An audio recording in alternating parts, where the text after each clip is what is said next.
No, yeah, definitely. Yeah, that's one thing. This is pre-edited. It's only secretly going out live to certain dark web sources. Patreon members, they get to watch everything that I do all the time. $5. It's worth it. Welcome, everyone. Welcome. Happy American Thanksgiving, everyone out there. In fact, that's where all of us are right now. That's good. We'll do a geographic check-in, but I just realized it wasn't intentional, but this is a returning champions episode where I've got people coming back onto the program. One of the probably many things that y'all have in common is you've been on the Broken Brain. So that's so cool. And we all have broken brains, right? Oh yeah, big time. Well, let's go around in order of how you're arranged on my Zoom screen, and that'll just be a fun guessing game to add. And have everybody just kind of introduce yourself, tell everybody who you are. Well, I'm Abby. I have my Friends of Friends podcast, just like super relaxed, very like Hispanic Latin based mindfulness podcast. So. Hi, everyone. I'm Hannah Boone. I'm a stand-up comedian and writer out of Brooklyn, New York, and I host the podcast called Disordered. It's about mental health, and every episode we cover a different mental illness and go over it, but it's also a comedy podcast, so it's like I'm not a doctor by any means. It is just for fun, and it's a good time. So yeah, give it a listen. It's on Spotify and Apple. I'm a professional writer. My name is Meg Boberg, and I live in Iowa, central Iowa, and I am a content creator for the healthcare arena. So I write for hospitals, healthcare systems, mom and pop doctor shops. And like Hannah, I'm not a doctor either. I just play one during my work days. So you write like one. Yeah, exactly. I kind of translate medicalese into layman's terms. My gift is reading peer-reviewed studies and making sense of them somewhat. That's pretty good. That's good for me. When I was going to school and they tried to teach me how to do that and didn't ever take. So that's why I'm glad to know people like you. All right. And Chris, I think if anyone's listened to the show before, they definitely don't know who you are. Yeah. Hi, I'm Chris Revill. I host Let's Chat with Chris Revill. Not specifically a mental health podcast, though that topic comes up. I interview people from the world of punk rock, comedy, podcasting, pop culture. Dwight's episode actually released today on my feed of recording, so that's always fun, but lots of fun, and it tends to somehow always go that way if you like it or not. I thought for a minute, Dwight was another subgenre of guests that you were just listing, like musicians, actors. Dwight's people named Dwight. Somehow you're in a league of your own, Dwight. One of my first podcasting friends, of course, Chris Revill, and I had no idea that he worked in mental health for the first however long that we talked. I work as a case manager at a psychiatric hospital by day, and then podcast producer by night. I guess you'd call it by night, but yep. So and then, which is also when like you fight crime. That's the other thing. Yeah. As like everyone, producer, right? And like everyone in this field, also dealt my own issues with mental health. So shocker. I don't know. There's lots of different studies and things that have been done about gratitude. Obviously, we're probably all aware of those kinds of things as we've been through either working with other people, helping them. Or working with helping ourselves, or whether whichever side of the room we're on at any given time. If you're writing, talking, advocating, counseling with someone else, or reading, being counseled with, being advocated for. I was trying to do a really clever thing where I reversed all those verbs to be from first person to third person. Meg, how'd I do? Do you want to give me a letter grade on that? F plus. I'm kidding. Excellent. I didn't even notice, to be honest. The plus is passing still, right? Technically. It's A for effort, F for execution, right? Gratitude is both. It can be this really healthy, cool thing, but it's also a very loaded word, I think, too. Yeah. And as we get into it, we're not going to be digging, I don't think, into like real deeply into the holiday, but it is this time of year where whatever the background of the holiday that we celebrate in the U.S. called Thanksgiving, it is something that, at least in modern iteration, has become shorthand for a time of year for people to just express gratitude. That's the aspect of the holiday we're addressing in this. The deep cut historical roots of Thanksgiving will be next week. Probably on some other podcast, but that'll be fun. But so I'm dying to know, what are some initial thoughts that people have jumping in to this topic just in general? What was your reaction? Well, I immediately thought of, I'm in recovery for drug addiction. I'm in a 12-step program, and gratitude is major in the 12-step community. And I always have to check myself, because as an addict, my natural state of being is to be like, I hate everything, whatever, screw you. Yeah. And I was at a Thanksgiving like celebration / meeting yesterday, and it was great. It was really fun, but so many people were like, I'm so filled with gratitude. And I had to check myself, because I was like, ugh, but like, it is so important to be filled with gratitude, because when I'm using, I have no gratitude. I hate everything. I hate everyone. The world is against me. And so to counteract that in recovery, it's important to make gratitude lists. We do. So some people do them daily. I'm not a hero. I don't. But, like remembering what we do have is so important to staying clean for me. Yeah. That's what made me think. But it is loaded. I get like easily like, ugh, when I hear it. But like, that's a sign that I need to work on myself a little bit more right now. Yeah. That is, I think that both the importance of it and the ick are both important, to be honest with you, because I have that too. There's that part of me, and I don't know if it's my cynical side or if it's, I don't know what it is exactly that makes me do that sometimes. I think that's a good question, is where do we get that from, where we go, oh, is it just because I'm not feeling grateful at that moment? Or It just seems cheesy. Say that again? It seems a little cheesy, but that saying, a cynic is a romantic with a broken heart. I believe that. So I'd like to be an idealist. I call myself a realist, not a pessimist. I love that. I've been thinking just like in general, the word gratitude, and you're right. It's kind of loaded only because, like for me, I didn't know what to be grateful for at first when I was trying to like be optimistic emotionally. Like I just didn't have that. I was like, I'm grateful for like oxygen, I guess. Like I can breathe, like just things that seem very like out there. And then just like the minutia of the day, I didn't have it. And then that made me feel defeated. So because I was like, so they don't teach you how to be grateful for stuff. That's one thing that for me was really hard to find, and to feel like genuine about it, not just feel like generic. I don't know. I find that too. Yeah. Because there's a thought of, how do I start? Like, especially the idea of using gratitude as a purposeful intervention to change my mood, right? Because it's like, one thing, if I'm feeling optimistic, what are you grateful for? I'll just list all these good things. And if I'm feeling shitty, I'll say nothing. I mean, that's my natural state of being, I guess, right? And so, but if I'm going to try to like utilize gratitude the way they talk about, as you put, Hannah, in like 12-step communities, or whether we're in like counseling or whatever, and we say like being grateful, like change your mood with that. And it's like, I think mostly for me, and maybe for a lot of people, my internal state of being is not it's to experience gratitude when something good is already happening. But when people talk about using it on purpose, that like right away, there's a, how do I do that thought in my head? Is that true for everybody else? Or am I just a really negative person? Those aren't mutually exclusive. That can be both. I think it's really hard when you're in a bad mood, especially because it sort of feels like someone's being really mean to you and you're supposed to compliment them while they're being mean to you. Like, I feel like while I'm going through something, or even if it's just like I'm bipolar as well. And when I'm in like a downswing, it's like, I have to still practice gratitude as part of my 12-step program. And it's so hard because I want to lean in. I want to listen to sad music and be like, poor me. And like, life is so hard. And it's hard to be like, to compliment something that you feel is hurting you,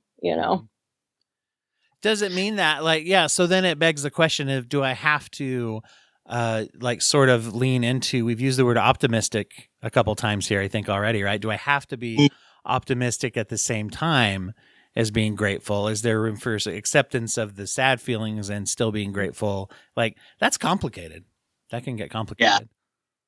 I think sometimes like, I don't want to say almost like weaponize it, or like, like you've had a loss or something, and be like, oh, aren't you just so grateful you had time together? You're like, yeah, but I would also like them to still be here. Like, so like, I think sometimes people use it in a times of like that, like, oh, but other people have it worse, so your problems don't matter.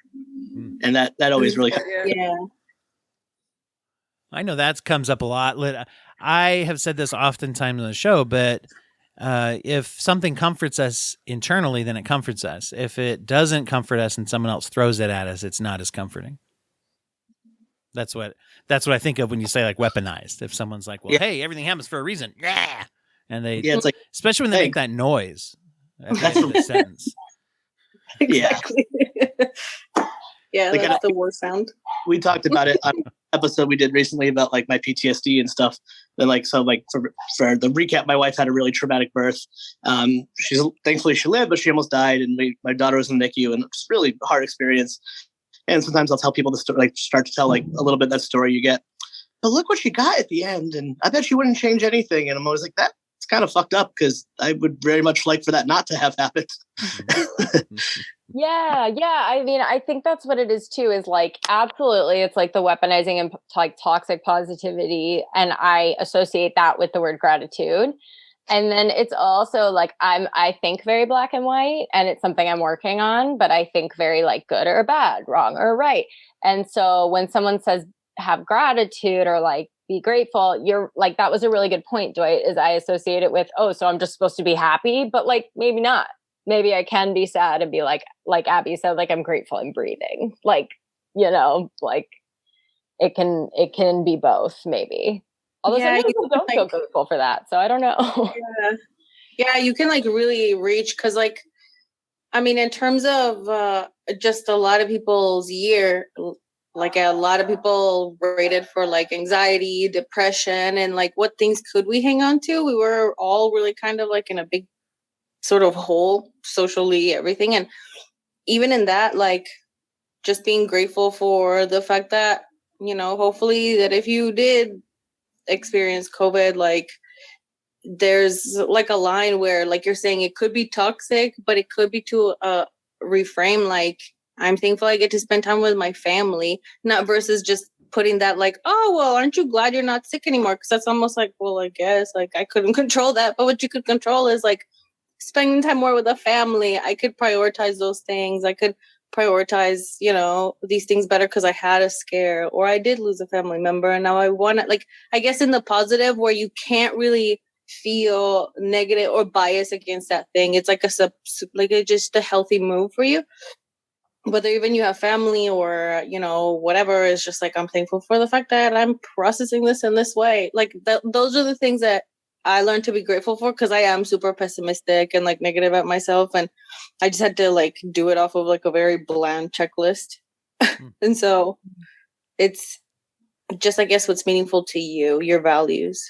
I like that. I mean, that's a couple of things buried in there that I think are like action item-y kind of to me, is like, I hadn't ever thought of this part you said, which is grateful for something in a sense that I can do. Sort of. Like you said, I could be grateful for the fact that I'm healthy, and in the one way that's good, but another one is to say I'm grateful I'm with my family, I'm with people, I'm making a choice to do this too. That's pretty reinforcing. I like that. That's I never thought of it that way before, looking at things I can impact. Yeah, it just makes me at least feel not as helpless, because again, when I'm depressed, like I don't care if I'm healthy. I could care less. Like I don't care about anything. But if I'm like helping someone else and it takes zero to little effort to just participate, like, I guess it's just better than nothing to move out of the rut, I guess.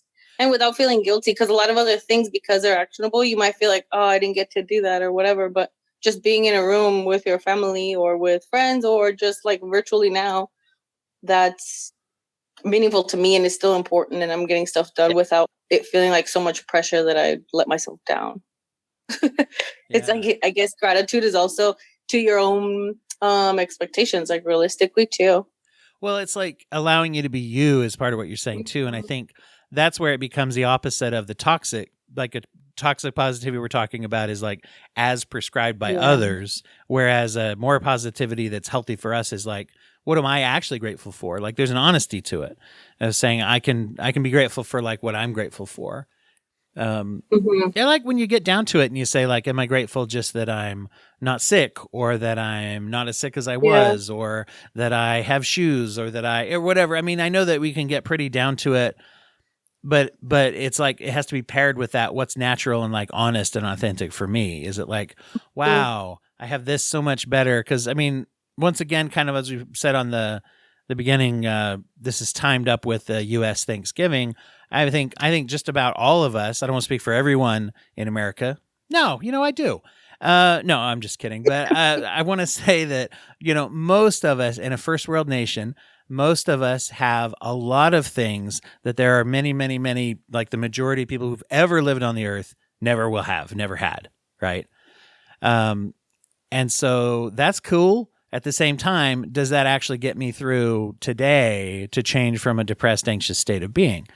It really depends, right? I mean, if I go, I have running water, great, maybe that does it for me on a certain day if I'm straining for something to be grateful for. On another day, maybe it doesn't. And I don't think you have to feel bad if it doesn't effectively impact your depression. You're not necessarily like I think sometimes with gratitude, there's a fear of failing at it, I guess, for me, to where, am I an ungrateful person?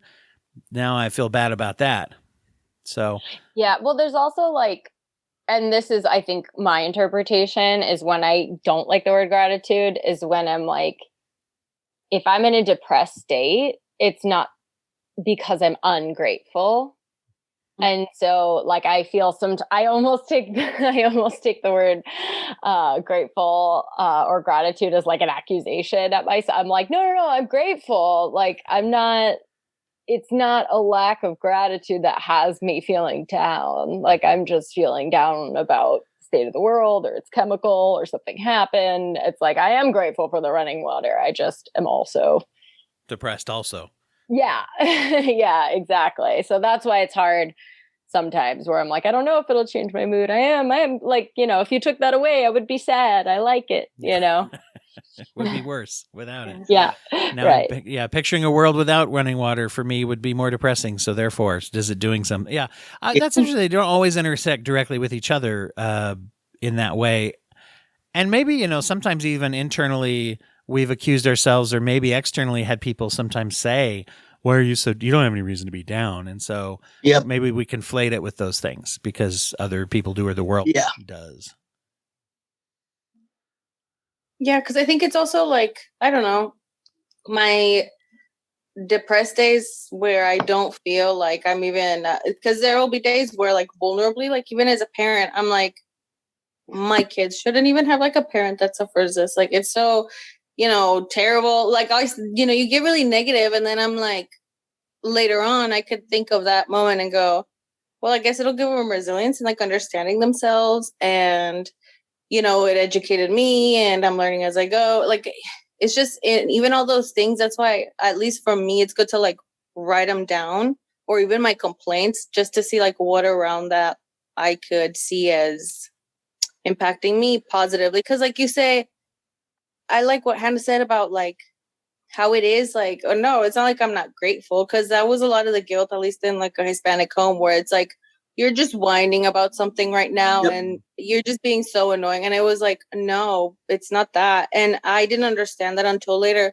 There's a book out there. The lady's called, I think it's like Dr. Caroline Leaf, and she has this whole thing on how when you feel depressed, it's like your body telling you that you need some rest, or that you need some self-care or something. And it's more in that way of, if you're so depressed, maybe you could build like a, network of people who will sometimes, experience that as well, and like nudge you like, hey, I know you don't feel like it. I know you're not grateful for anything, but let's make sure you're grateful for eating a little bit of food today because, for your health, or drink water or whatever. And then in those things, like, I don't know, because you would do it for anybody else. I know, especially depressed people, they don't want somebody else to be hurting. They don't want somebody else to be upset. Like, we feel for that. At least in my opinion, I'm super like, it just sucks. At least seeing my kids sometimes experience it as like, they're girls, they're experiencing PMS and all of that. And so it's like, they're going to be out. Sometimes they're gonna be like, "Fuck you, lady." I don't know why, Yep. but it's like, "Get in my room. I hate you," and I'm just gonna have to be okay with it. Like, and so those are the things where, like, if you could embrace even your crappiest mood as you would a fever or a headache, like, I think just seeing it even very neutral in that way has also helped me from that the explanation from that doctor, really, because it's like, I guess she saw it as so many patterns that it was like, no, really, I guess it's our body like saying that we need vitamins or whatever. But that's a cool perspective, because I did feel guilted a lot. That's like I guess that's like the love language of like Hispanic people, is guilting each other, and like it's so ugly. And so I'm trying to like really get away from that too, so I could see that for you, Hannah, and like, because I understand. Yeah. It's very in my Italian family as well. See, it's hard.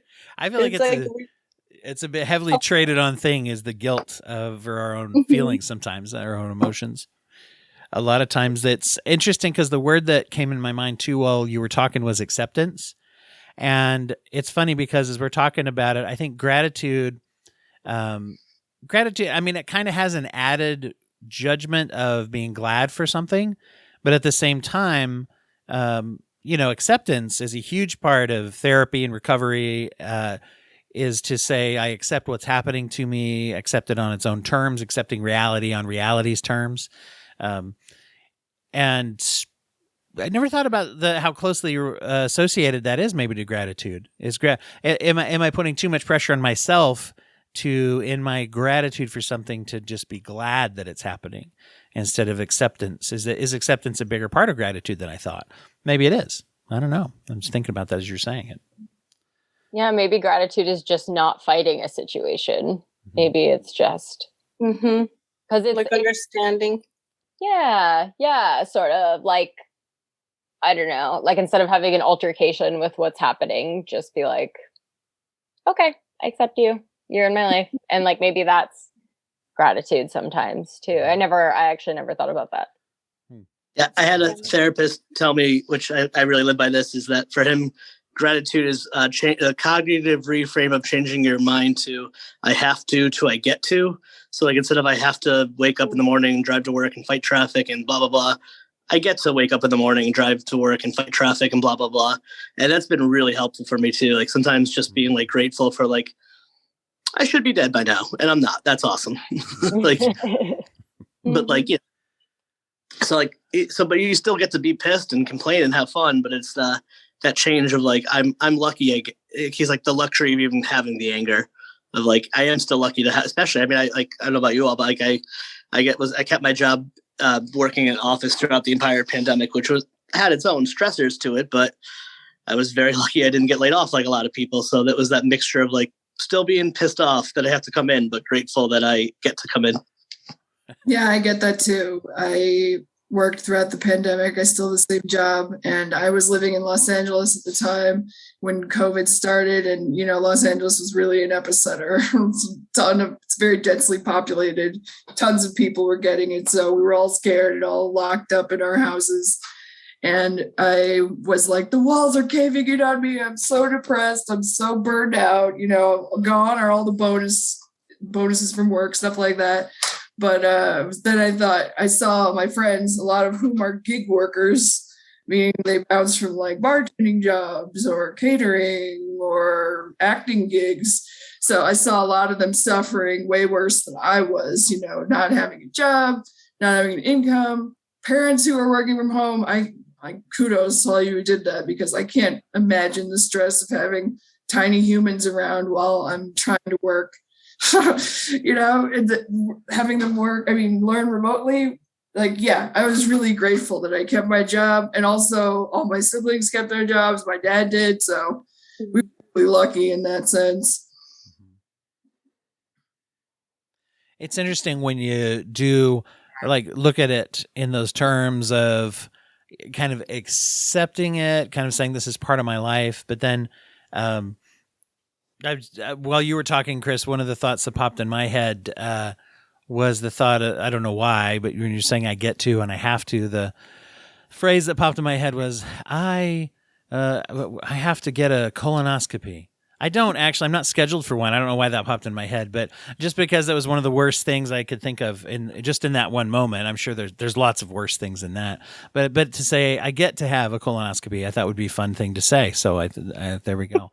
But then to actually, what's inherent to that is if someone has access to medical care, that's actually a good thing, right? Yeah. And it's like, oh, I have to go do this thing. Oh, wow, gee, I there's been times where maybe I couldn't have paid for that, or maybe I can't now, but I get to figure it out. And the chances of being able to have access to whatever, makes me feel, I don't know, at least like what I'm going through is okay, I guess. And that's a big part of this whole thing is like, do we feel like things are okay? Is it okay meaning approved of, right? I mean, how much of our life is spent wondering if my life is okay the way it is, Meg, you had mentioned like there's people with working at home with little kids running around going like, how am I going to focus? And then maybe there's someone else that's like, oh, I wish I had a little kid running around so I could say, how do I focus? Or whatever. Or maybe both of those people can look at their own situation and say, oh, this is cool. I have this kid. Or, oh, this is cool. I have this, availability to work. Is it okay? Are we approved of? How important is that? And I always tend to think of what I don't have when I'm depressed. And it's like hard to focus on the gratitude when you feel like I mentioned before, the walls are caving in. I'm so depressed. I'm so bored. And you get a sense of what solitary confinement in prison must be like, except you have all your gadgets still. But yeah, it's hard to focus on what I'm grateful for when I'm like, I just want to sleep all day, 18 hours a day, and just get up to feed my cats, use the bathroom, and eat. So yeah, that's my take on that.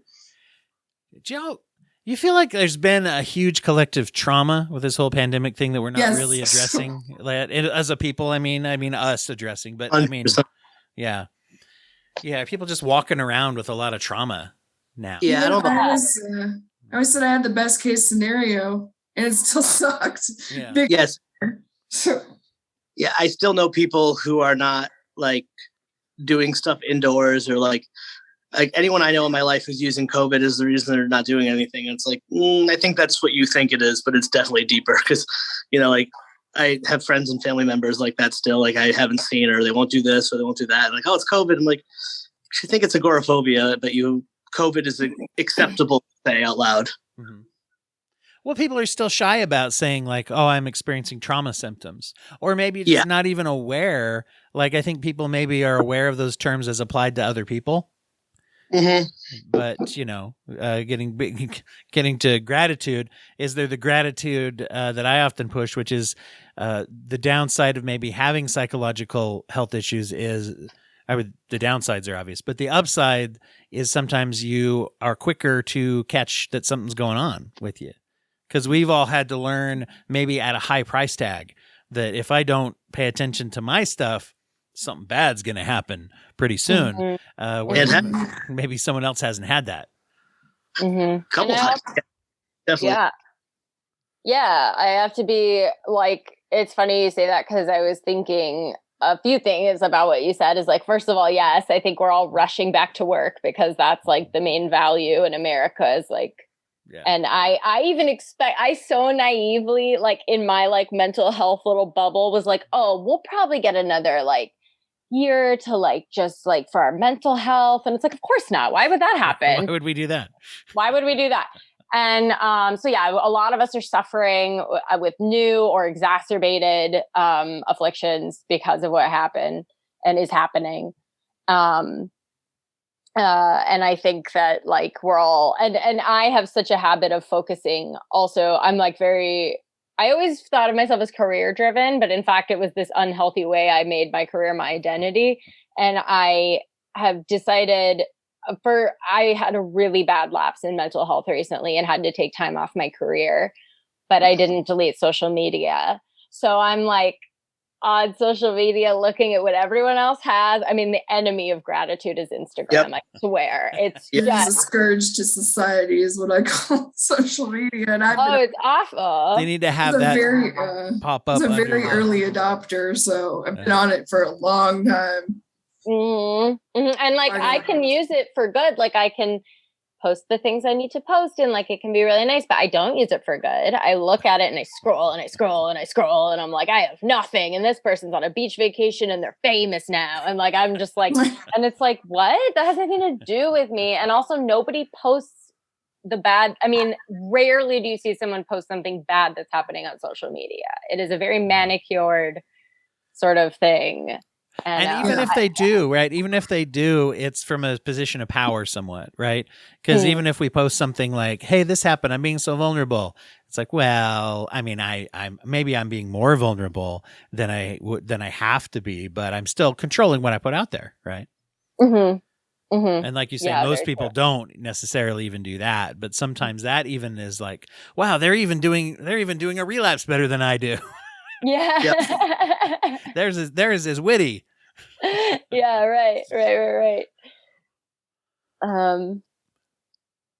Yeah. And I think it doesn't even occur to me, like sort of the trauma or the way that the pandemic has affected me. Like instead, I'll get really upset or socially anxious, which I've never been in my life. And now I'm socially anxious and like all these things. And I'll be like, God, why is this happening? Or why am I during lockdown? I was like mad at myself for being depressed. I was like, why are you depressed? Nothing's wrong. And it's like, actually, like everything is wrong. Like, yeah, no, I think there is. And speaking of it, we can get it pressure either way, which is actually, I guess, counter gratitude, right? I remember early on in the kind of quarantining shutdown period, I saw this meme that went around. It was like just looked like a little drawing of a person in a rowboat with a huge like storm going on around them in the middle of the ocean, and them with a thought bubble over their head saying, well, at least I have time to work on my novel. So I think, we get it. Like there's a lot of examples of people doing really clever, cool things with quarantine. And it's like, oh, I just been sitting here being scared. But that's okay to be sitting here being scared at a time where it's like a scary time, or to say, oh, I got a lot of, I did a lot of this, or I didn't do a lot of this, and kind of trying to look at our own life and once again say, it's okay. It's okay that I did this or didn't do this or took a break or even took a forced break, whatever. What I had a problem with was I'm behind everyone else in life. Like I was like 30, no career, job, no family of my own, no boyfriend even, I was living with my parents. I was like, I have nothing. Like everyone else is, like she's like Anna said on Instagram, I got engaged in the Bahamas and bought a house and had a baby and all this stuff. So it just gets exhausting sometimes. Yeah. And I think like I'm a really big fan of like today, my friend called me really panicked, just kind of about life. And I found myself, she wanted advice, and I found myself like giving all these like words of wisdom I've gotten from other people of like, hey, and she's also in recovery too. So I was like, hey, if you spent today and you didn't get, like, if you lived through today and didn't get high, and like, if you have mental health issues and you lived through today and you brushed your teeth, like you did a great job. And that's very true. But I think it's hard to internalize that. I think it's hard, especially in the society we're in, to internalize, like, I did a good job today because I survived it and I'm okay and I didn't hurt anyone or hurt myself. That's like that's a good day. But like, I think it's just really hard for us to believe that about ourselves sometimes. At least for me, it is. Yeah. I say to my client, I know it's a little pretty upfront, but I'm like, there's going to be days that as long as you don't kill yourself and you make it to bed, that's the win. Mm-hmm. Like there's just going to be days where it's so terrible. As long as you don't hurt yourself or someone else, that's all you have to do. Mm-hmm. Like, I'm sure we've all been there. You have that day. It's like, that's a win. That's a win. Like, can't get out of the house, you take a step on your porch. Like, sometimes just making sure you can make it till tomorrow is sometimes like when things get bad is all you can get to. And it works. Mm-hmm. So go ahead, Abby. Yeah, they're just like, and in terms of like that, like guilting, I think that's a lot of just like what we have been conditioned to. Like we're conditioned to hustle. We're conditioned to be productive, succeed or whatever. We're not conditioned to feel okay if we lay down all day and do nothing. Like that's not acceptable. And so a lot of what depression is like, that's not what I want to do. You don't want to be active. You don't want to do anything. And at least for me, like when I get depressed, like I don't want to even like listen to self-help stuff. I don't want to care. I don't even music. I'm just like, ugh. And so I guess it's just like Chris just mentioned, like, it's just more like if you did survive that day, that is, I guess, quote unquote, like, leave it better than you found it, because at least you're there for those who are around you, for those who need you, for those who you might meet later, because you have no idea who you're going to meet and impact later. You have no idea what those things are going to impact, but it seems so small and we feel so like insignificant because of like that aspect of social media. And that's the thing too, that like at least I see a lot of people like our age erasing their profiles or just like going back in and out and in and out, and it's like I find it more so like a sign of like, this isn't like your identity, and if it is, like, we need to tread carefully with people that like feel that way, because the internet has marked people's identity. We have identities of our anger, of our personality traits that maybe come from our toxic parenting, and like that doesn't mean it's good for us. We just haven't noticed that they're bad because we're so just living the day to day. So like, at least for me, even just like being nice to myself when I am depressed, and just like taking a day to like just lay flat, whether I need to, you know, medicate myself, prescription, whatever, just, you know, go to sleep and rest it off. Because like at the end of the day, at least the one thing that helped me was just to be grateful for knowing that that's my body wanting a rest, and I'm just gonna let it rest, whether it's like a long bath or whether it's whatever. Maybe I just like need my vitamins that day, I don't know, but I'll do all those things and, you know, just try. Like I go back to super basics, like just health, because you're right, like if you survive that day, that's it. But if I can survive it knowing some of the basic routines of like, I fill up my thing of water, I drink that all day if I can, possibly, and we'll see, because that's what I could do. And for work, like at least me, I was really blessed to like work from home and, you know, be able to be flexible around my schedule. I actually was like really intimidated at the job that I have. Like I was actually scared because everybody was in that like hustle mentality. They were working until like 3-4 in the morning. And I think it was more of a distraction of them not wanting to cope with the situation, because it seemed terrible. Like people weren't, they don't get stuff done. They're all like talking against each other. And so it's like, at least rest it off and you won't be as like tense the next day even. I don't know. And just how do we like seek out for each other or ourselves even when we don't know basics of like self-care sometimes? That's it took a long time to learn. Yeah, it's one of the worries, I think, of working at home. I really have liked seeing what it's done for people to have the flexibility to work at home, especially those who've worked for companies that maybe didn't allow it for a long time because they just weren't used to it, and then they're forced to try it. So I'm kind of like on the record as being very pro flexibility for people. But my worry is just what you said, which is, you know, just like when we invented the light bulb, everybody remembers that. Everybody's about my age when the light bulb was invented. You know, when we invented a light bulb, or computers or smartphones, or essentially devices that allow the day to not end when it gets dark, we weren't evolved to have boundaries around that. We had to make up our own, right? And so just to your point, it's like, yeah, what are the boundaries? Everybody's like, hey, well, let's get this project done. Come on. Where's your email? I don't know. You emailed me at 2 a.m., man. What are you talking about? It's like, well, it's 6 a.m. now. It's been 4 hours since I tried to reach you. It's been 4 hours sounds different than at 2 a.m. you didn't respond until 6 or something like that. But, right. And I think, sorry, go ahead. No. I was hoping someone would say something because I was out of stuff. Well, I was just going to say, I think productivity too is just so, we overvalue it. Like being productive is not all we can do. We're not machines. Like and even machines have to be refilled to produce. Like, it's like, I think that like, and I have it too. It's like, if I've been productive for a day, I feel on top of the world, like a superhero. And if I haven't, I feel like crushing guilt. And it's just like, and it's like, it's just so over. It's like, we're human. We're here to live and experience and take in as well. And it's just like, and I mean, I'll go off on a tangent, so I won't. But like, I think the work week is too, like, I just think we overdo it with like, you have to be productive or you have no value. And we tie that together, like our value. And that makes it hard to be grateful, because I mean, not the block for me with gratitude is like, how can I be grateful when that person's being more productive than I am? And it's like, there's so much to be happy, you know? Like, I'm usually saying that from the comfort of my bedroom or like around someone I love or, you know, but because someone else was more productive, I think that I have nothing. They could have made more mistakes even by going too fast. Like, those are even things we don't think about because we're just so used to getting down on ourselves, and that doesn't mean anything. That's one thing that I learned from my boss now.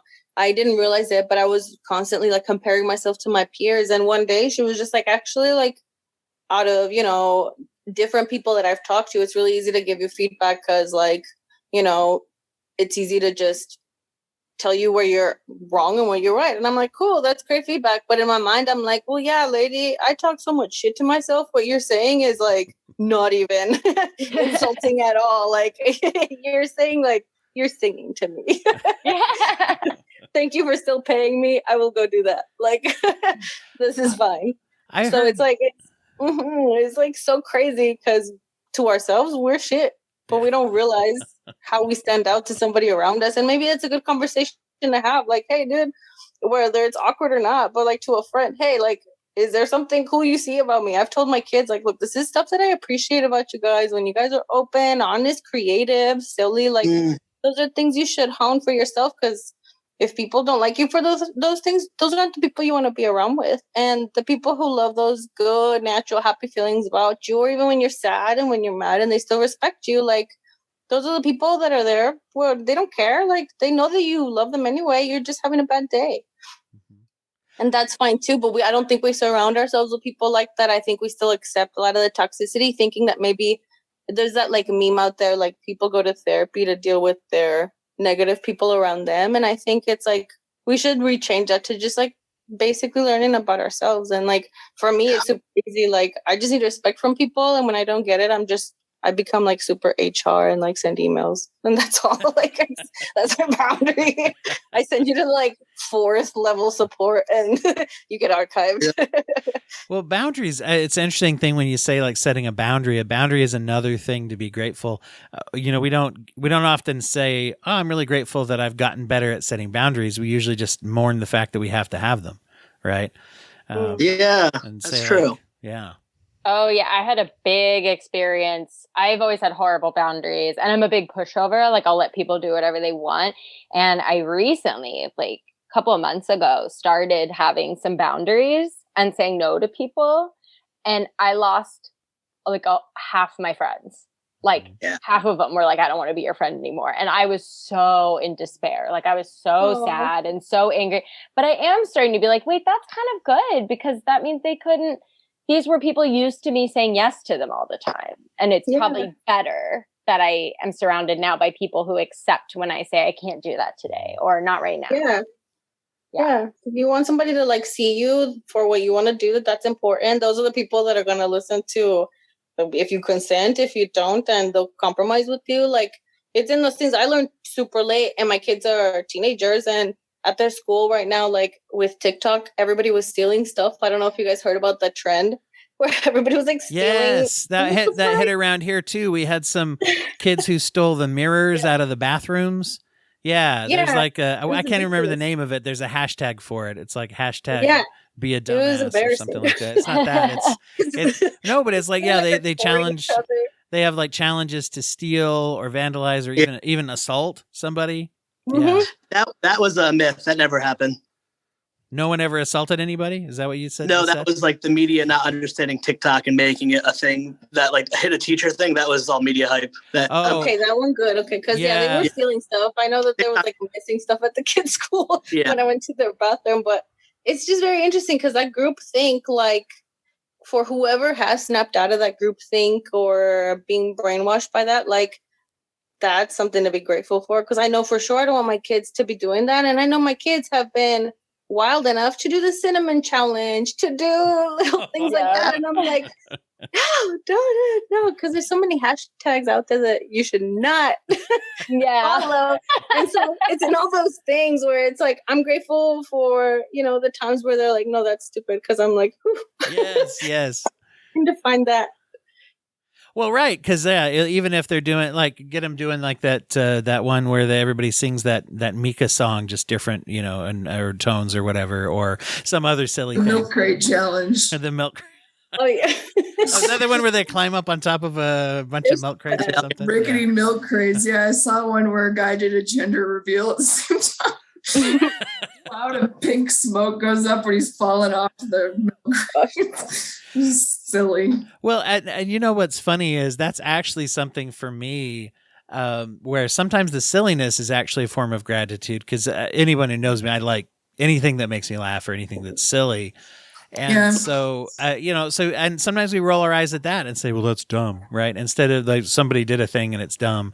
And it's like, well, yeah, but sometimes if they're doing a dumb thing, they're not doing a, stealing thing or, vandalizing thing or, media, tricking the media into hitting a teacher or whatever it was that didn't happen. Yes.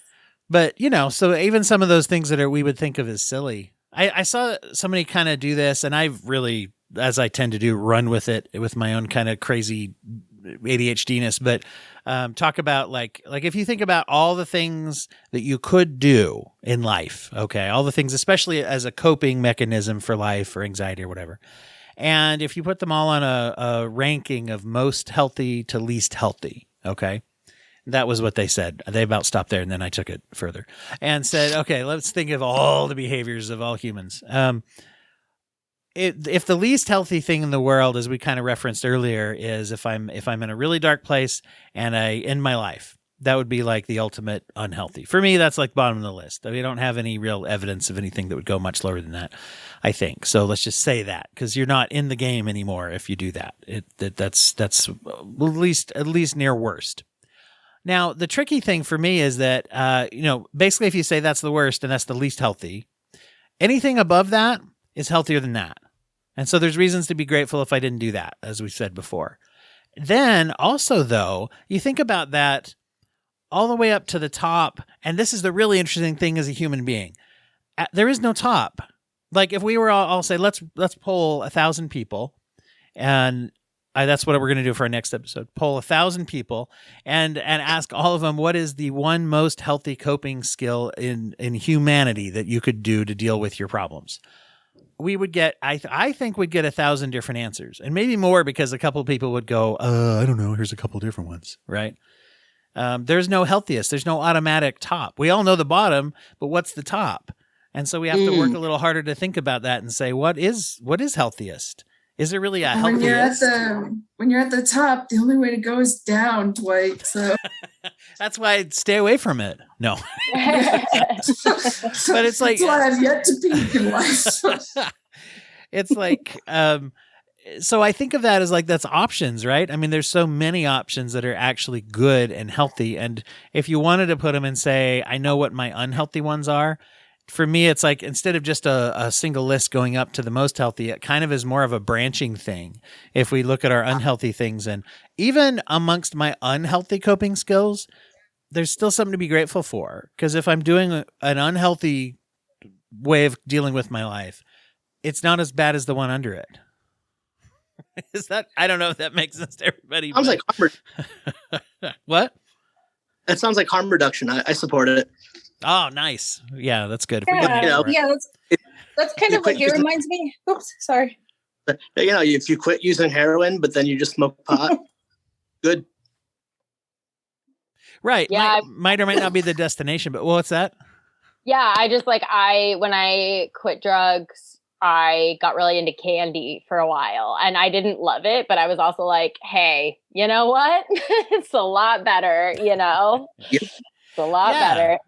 Yeah, if you don't appreciate that, even if it's a transition step, but even that is a little bit productivity based thinking, right? To say, well, this has to lead me somewhere good, and it's like, well, maybe I need to be grateful that I'm not doing drugs right now, right? Mm-hmm. And if, I didn't do anything else today that I felt good about, but I actively didn't do something that I kind of would like to do that would be bad for me.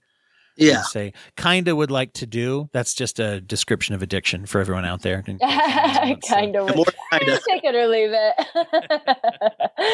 Yeah. Or like, I also, in early recovery, hours of TV, like so much TV, but also like I did DBT for a long time for like impulse control.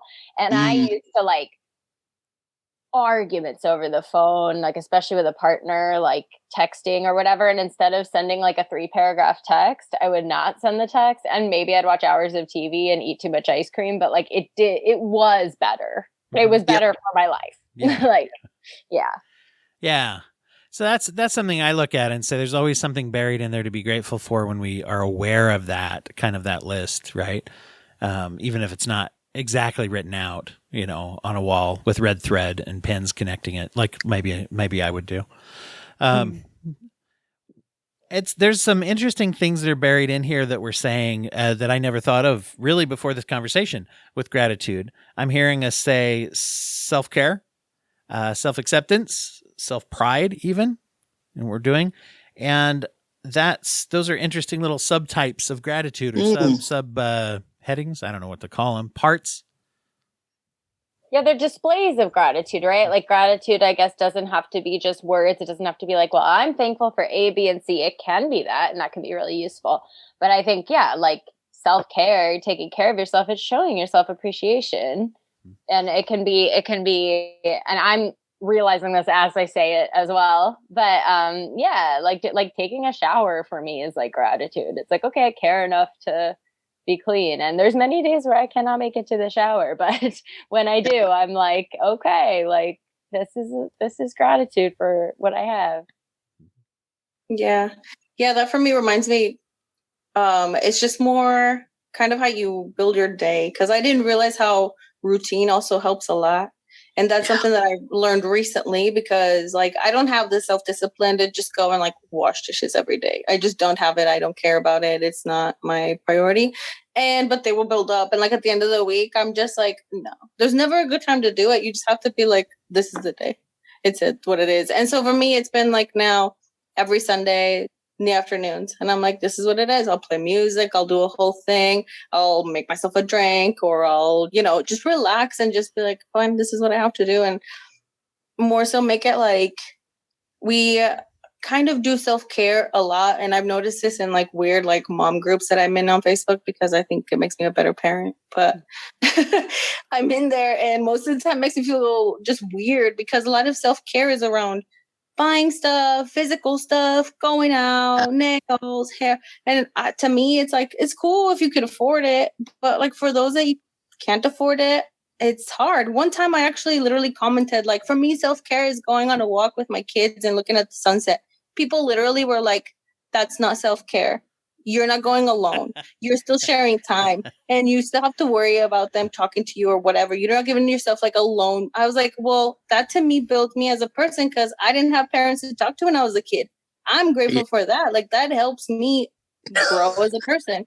And still like, yeah, whatever. But it's like, you need to go, like maybe try a massage. And I was like, I hate you. I think you're disgusting. I'm sorry, but I wish you the best in life, please. And you can be, it's another thing to be grateful for. Be grateful you're not hunting down other people's examples of self-care to shit on it. Yeah, that's why I was like, man, okay. Like, that's why sometimes I'm like defeated. I'm like, if I talk about this stuff in my podcast, do people even see it that way? Am I speaking the right language? But I guess it's just whoever gets it. And it's worth saying it in different ways too. Yeah, I noticed people confuse treat yourself, like from Parks and Rec, with self-care. But like self-care, self-care is like drinking water, eating correctly, sleeping well, having a good balance of social. And I think there's another one. It's like 6 things you have to do every day is actually self-care. Everything else is like a bonus. Like, I mean, it's good to rest and all that and like get a massage and all that stuff. I also love the person who would argue with you. You're not relaxing correctly, even though we don't know each other. I know. Like, what are you saying? You don't even know me. That sounds really nice. I love spending time with my daughter too. And it's like, that fills me. It's like, I act like a kid. The magic of the internet. Yeah. I'm like, well, fine, I guess if this is a mom's group. That mom's group, even better. Yeah. Yeah. Right. So. Well, let's see what other things do people want to say about gratitude? Well, I love it personally. I know I kind of might have poo-pooed it a little bit, but it's super helpful, and it's gotten me through a lot of dark times and good times. And it's really helpful. It helps me be more present and kind of stay in the moment. Especially from talking with all of you too. I think I'm having I'm like, oh, some of that stuff I didn't realize I practiced gratitude, because I always thought of it as words, but it is actions. And even the thing you said about mourning the boundaries, I'm like, yeah, I should be grateful. Like, I had to put up a boundary with someone today who had a very different opinion on vaccine healthcare. And I was like, I put that boundary up. I was like, I just don't think we should have this conversation right now. And then I felt kind of bad about it. And now I feel better about it. I was like, oh, good, because my entire day is so much better. I was like, I just don't have the mental energy. So, it's definitely, I mean, I love it. I try to practice it as much as I can. And it turns out I've been doing it better than I thought I was. So thank you all for that. I enjoy sharing gratitude a lot. Like, I keep referencing it, but in the program we like exchange gratitude lists, and a lot of us are like in text threads where we like exchange what we're grateful for in the morning usually, but like whenever. And I just really enjoy like telling someone, especially if I'm grateful for them. Like, I love being like, I'm grateful for you. And I really like the practice of hearing what people are grateful for, because it reminds me, and I like telling people too, and just sharing it makes it much more alive for me. I mean, both is great, but I really like that. Yeah, we don't think about it. The other day, and I just learned it from my kids because they came from school, and they're like, do you know that there's like a minimum number of hugs a day that you're supposed to give your family? And I was like, what? I was like, what's the number? And then they're like, Google it. It's on Google. You can find it anywhere. I was like, okay. So I Google it, and they're like 4 at the minimum, 12 for healthy development. I'm like, no wonder I didn't develop.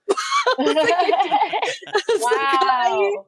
Yeah, so I was like, okay, now I have to hug you guys like on schedule. Like, okay, come on. Okay, come on. I'm like, okay, come on. I'm like, I'm grateful for like learning even when I didn't know. And like, even in those things, you're like, shit, I guess the internet does help, and it would have helped. Maybe my parents, my adopted parents, whoever. But it's those things where it's like, you have to reach as far as you can to like make yourself feel okay. For those days that you are going to be depressed. Because like, to me at least, I'm like, shit, that's really cool that my kids are like open and telling me, hey, like, this is normal, like, this is not normal, and we need to work on it. Okay, cool, yeah, we'll work on it. And instead of shitting on myself, it's more like, dang, they're helping me grow with them and give them the best support I can. And so even just like, if you have people around you, just like talk to them. And like you said, those gratitude notes, nobody does that outside of any program. Like, so many people would need it, and it's so important. There could have been so many times in my life when I went through my divorce or anything that it would have been so welcome, and like, nobody would have known to do that. They weren't trained. They were just like that toxic positivity, like, hey, it'll be better. It'll be better. And I was like, ugh. So I'm appreciative for like just me, like, forcing my social media into like hashtag mindfulness, hashtag whatever. Like, I closed all the other stuff out. It took years, but most of it was memes anyway, so it wasn't too terrible. And now it's frogs and like mindfulness stuff. Yeah. I had to like work really hard, so I'm glad for that too, because it's a big distraction. I think it was Abby who mentioned routine, right? Something about the benefit of routine, or was that Chris? That helps me. Yeah, I have the main things that help me stay up with routine are my plants that need to be cared, my cats, and my fish. So the things I had to stay in charge of, I never will neglect them. I'll neglect myself, but it gives you also a sense of purpose to have something to care for. Yeah. So your parents can relate. I don't have kids, but yeah. Yeah. Yeah, it definitely snaps me out of depression when my dog shits all over the floor. I'm like, oh, I forgot to walk you. Fuck, let's go take a walk, dude. This fucking sucks. Shit. Okay. Well, I'll say the closing thing on gratitude, and this is one of those, if it sounds cheesy, I don't really care too much if it does, but I'm really grateful for these kinds of conversations. It's actually one of the things I like about podcasting. The things I like most is meeting cool people, actually introducing cool people to each other, which is actually wasn't the goal exactly of today, was a byproduct of getting you guys to meet each other too. and actually just being able to talk about it. You go into these things sometimes thinking like, okay, we're going to do this and this and this and that and blah, blah, blah. And I don't stop and think about sometimes like, oh, I'm going to have this really, obviously it's going to be a cool discussion, but I'm going to learn something about gratitude in a way that's actually meaningful for my life. And so I'm grateful, and I'm grateful that we're able to share it with people out there too. All those of you that are listening, guess what? Grateful for you guys too. Especially those of you that are, have been tuning in lately with some of the things and the kind comments and follows and shares that have been seeing. We've had some really cool episodes and guests, many of which are on this call. Hey, everybody. All of you have been on the show too. This year has been a pretty cool year for episodes at the Broken Brain, and some really cool insights that are getting shared. And so grateful to have, certainly not everyone. So this is a little plug for all of you out there that might be guests who, if you're happening to listen, it's you weren't lesser guests just because you're not on this call, except for the following. No, I'm just kidding. No, really grateful for the chance to talk to anybody about this stuff. But let's go around and everybody share a little bit about what you're doing, where people can find you, and how they can get involved in whatever is going on with y'all. Well, I already told Dwight that I'm the only Meg Boberg on the internet, so. Wow. Whoa, cool. Meg, Boberg. That's my Instagram handle. That's the best place to reach me. Right. And we're going to do an episode focused more on it in the future, but you've got a pretty cool blog project going on with, I say pretty cool. It's pretty monumental and emotionally exhausting too, I imagine. Yeah, I am writing a blog that's going to be published next month for this blog called Nancy's Point, and it's about cancer, breast cancer. So I was writing about anticipatory grief because my mom has stage 4 breast cancer. So that was one of the things that I was grateful they asked me to, because I wrote about it for work, actually, a topic for like this home care agency for elderly people. So I wrote this blog about what it is. And of course, I was pulling from my own experience. Then I showed my mom the blog, and she loved it. So she told this Nancy, she's written blogs for too herself. And then she emailed me and said, well, it'd be great if you would write a blog on that, and your mom can write the complimenting blog about preparatory grief. So yeah, I have yet to write it because it's going to be a depressing time to write that, but yeah, it's queued up. Cool. That's really awesome. That just reminded me, Meg, I don't know if you're into, there's like this animated cartoon, and it's about this podcaster, Duncan Trussell, if anyone knows him, but he does a whole animation on the relationship that he had with his mom. He interviewed her for his podcast, and then later on, years later, he got to do this animation, and they were like traveling through all these like different worlds with their relationship, and it was really, really cool. And she was also, during that interview, going through cancer treatment, and she was very ill, and they knew, that she was just stage 4. And I think that was really meaningful to me, at least, to see it in a positive way, because even he expected it to be very hurtful, but when he saw it come out, like, you had an appreciation for just the whole person themselves. Like, it's just really, really pretty. And so I thought that because my grandpa passed away from cancer, my biological dad, even though I didn't really know him that way, they just didn't. And it's out of nowhere, and it's hard to focus on the memories when it's just in front of you. And so that one's a really cool one to watch. Recommend it. Cool. What are some, Abby, while you're talking, tell everybody a little bit about your podcast and where to find you. Oh, yeah. My podcast is Friends of Friends, and it's just a super Lex podcast. I don't even post consistently, but you can find all of that information. It's more just free self-care stuff to distract you from all the noise outside, I guess. And it's just more so to help the Latin community, but also just anybody kind of in our age group, late 20s, 30s. It's just to be able to navigate through some of those things where there is parenting or blended families and things like that. And it's all under my art Instagram page. It's at Arte de Abby. So it's in Spanish, Abby's Art. And I post on Instagram regularly, as often as I can. But yeah, my podcast is more just whenever I get inspiration, nothing consistent. And it's really cool to just learn from my community, especially. And right now I'm kind of learning from just like my ancestry and kind of going through that. That's going to be kind of what I'm posting on next. Because ironically, a lot of like that aligned to like mental health as well. And so it's really cool to post it all out there and track it. Even my own progress and my own page and stuff. I always enjoy the topics and themes that you talk about, but I just get like a really chill vibe when I listen to your podcast. I'm always just like, cool. It's relaxing to hear. I play cool music and I post a list after because I think it's important to share all those artists because there's so many cool music out there that is not on the radio. Yeah. I like the chill vibe though. Those type B personalities like me, just, let it evolve naturally. Like you mentioned, that's the structure of this program is there's not that kind of structure rigid. Mm-hmm.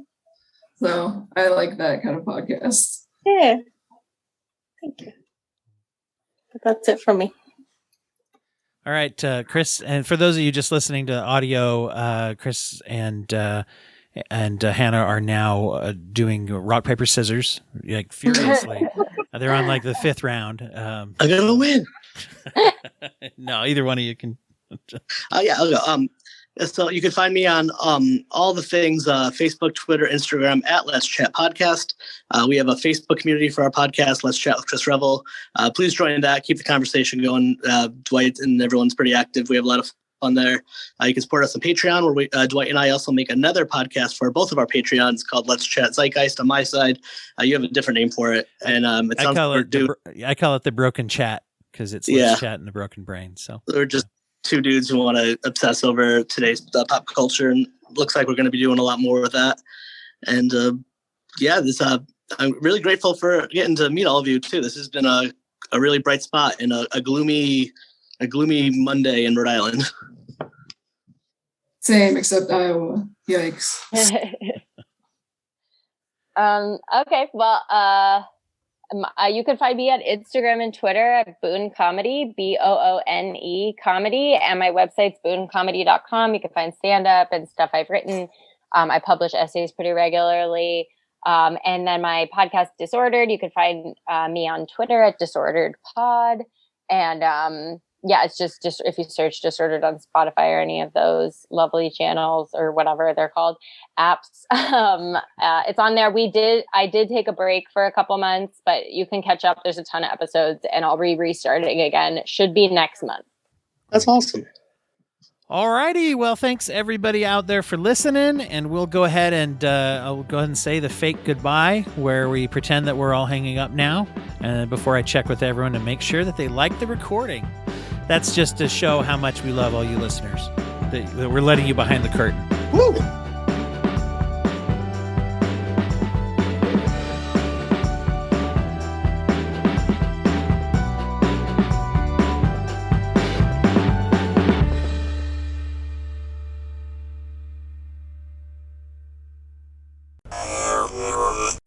Thank you for listening to the Court and Parts Podcast Network. To listen to more Court and Parts shows, visit courtandarts.com.